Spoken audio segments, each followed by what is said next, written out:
নমস্কার সকলকে।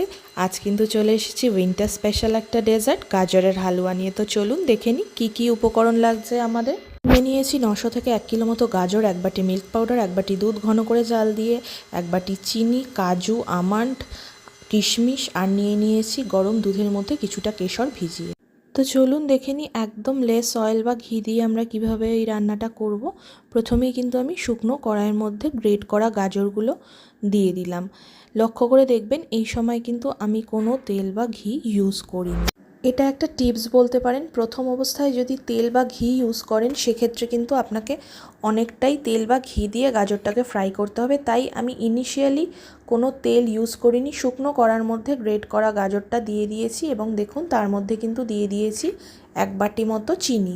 এই চিনিটা আপনারা কিন্তু পাউডার সুগারও ইউজ করতে পারেন, সেক্ষেত্রে চিনিটা গলতে কিন্তু বেশি টাইম লাগবে। এবার কিন্তু বেশ খানিকক্ষণ সময় ধরে চিনিটা যতক্ষণ না গলে ততক্ষণ কিন্তু আমাদেরকে গাজরটার সঙ্গে চিনিটাকে ভালো করে মিক্স করে যেতে হবে। দেখুন আমি কিন্তু চিনিটাকে মেল্ট হওয়া পর্যন্ত গাজরটাকে চিনির সাথে মিক্স করে যাচ্ছি এবং এই খানিকক্ষণ পর কিন্তু আমার গাজর থেকে এরমভাবে জল ছেড়ে দিয়েছে আর গাজরটাও খানিকটা সেদ্ধ মতো হয়ে। লক্ষ্য করে দেখুন আপনারা, আমার কিন্তু গাজরের কালারটা এখনও অরেঞ্জই রয়েছে, কালারটা কিন্তু খুব একটা ফেড হয়ে আসেনি। আর চিনি থেকে যখন জলটা ছেড়ে দিয়ে গাজরটা খানিকটা সেদ্ধ মতো হয়ে আসবে তখন আমার মনে পড়েছিল যে আমি তেজপাতা দিতে ভুলে গেছি। তাই পরে কিন্তু দেখুন আমি একটা তেজপাতা অ্যাড করেছি।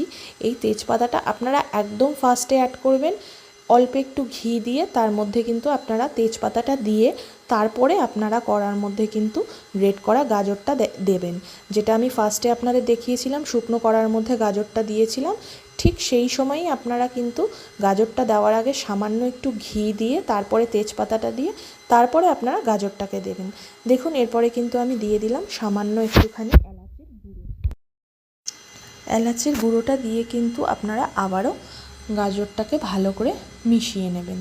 দেখুন আমার গাজরটা কিন্তু বেশ সেদ্ধ সেদ্ধ হয়ে এসেছে এবং চিনিটাও কিন্তু সুন্দর গলে গিয়েছে এবং গাজরের সাথে কিন্তু মিক্সড হয়ে গিয়েছে। জল ছেড়ে দিয়েছিল আপনারা দেখেছিলেন, এটা কিন্তু জলটা দেখুন শুকিয়ে গেছে এখন। এই পর্যায়ে এসে আমি কিন্তু 1 থেকে 1.5 চামচ মতো ঘি দিলাম। আপনারা ঘিটা অবশ্যই বেশি করেই ইউজ করতে পারেন। আমি এই রান্নাটা একটু কম ঘি দিয়ে করছি বলে আমি ঘিটা খুব একটা বেশি ইউজ করিনি। দেখুন আমি কিন্তু এখানে 1 চামচ মতোই ঘি দিয়েছি।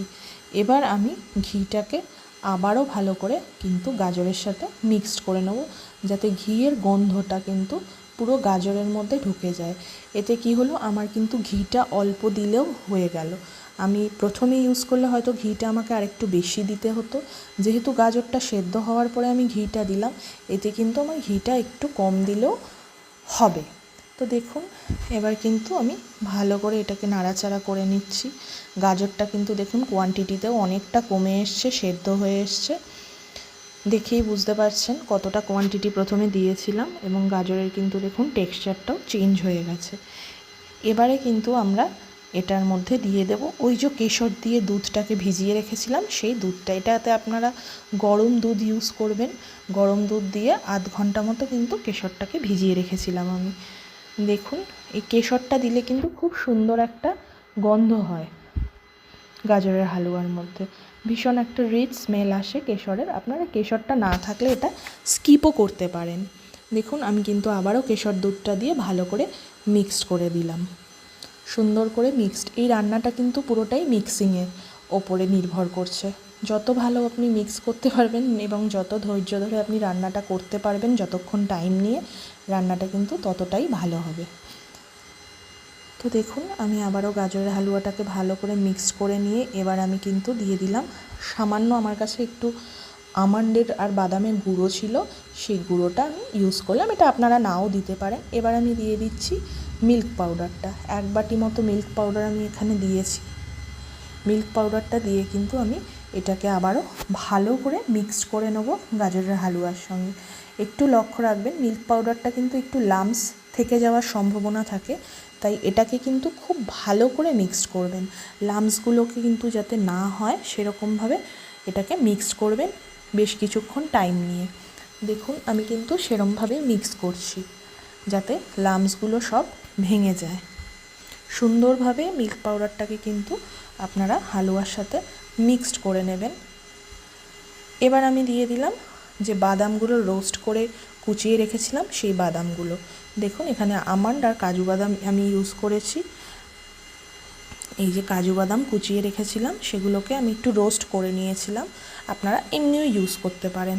আর দিয়ে দিলাম কিশমিশ। কিশমিশগুলোকেও আমি ছোট ছোট করে কেটে নিয়েছিলাম, তাহলে প্রত্যেকটা বাইটেই কিন্তু আপনার ড্রাই ফ্রুটস পড়বে, তাই জন্যে এটাকে আপনারা ছোট ছোট করে কুচি এবার কিন্তু আমি ড্রাই ফ্রুটসগুলো দিয়ে আবারও হালুয়াটাকে ভালো করে মিক্স করে নেব। আমি এখানে আমন্ড আর কাজু ইউজ করেছি, আপনারা কিন্তু যে কোনো নাটসই ইউজ করতে পারেন। দেখুন আমার কিন্তু রান্নাটা অলমোস্ট ডান।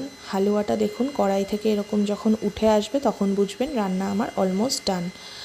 আর গাজরের কালারটাও কিন্তু একদম অরেঞ্জিশই রয়েছে রান্নার শেষ পর্যন্ত। আপনারা আশা করি দেখতে পাচ্ছেন যে অরেঞ্জ কালারটা কিন্তু একদম সুন্দরভাবে রয়েছে, সাদাটে হয়ে যায়নি। তো এবার আমি এটাকে একটা সার্ভিং বলে কিন্তু সার্ভ করেছি, একটু গার্নিশ করে ড্রাই ফ্রুটস আর কেশর দিয়ে। আপনারা অতি অবশ্যই ট্রাই করবেন এই রেসিপিটি, আর ভালো লাগলে একটা লাইক আর শেয়ার করে দেবেন।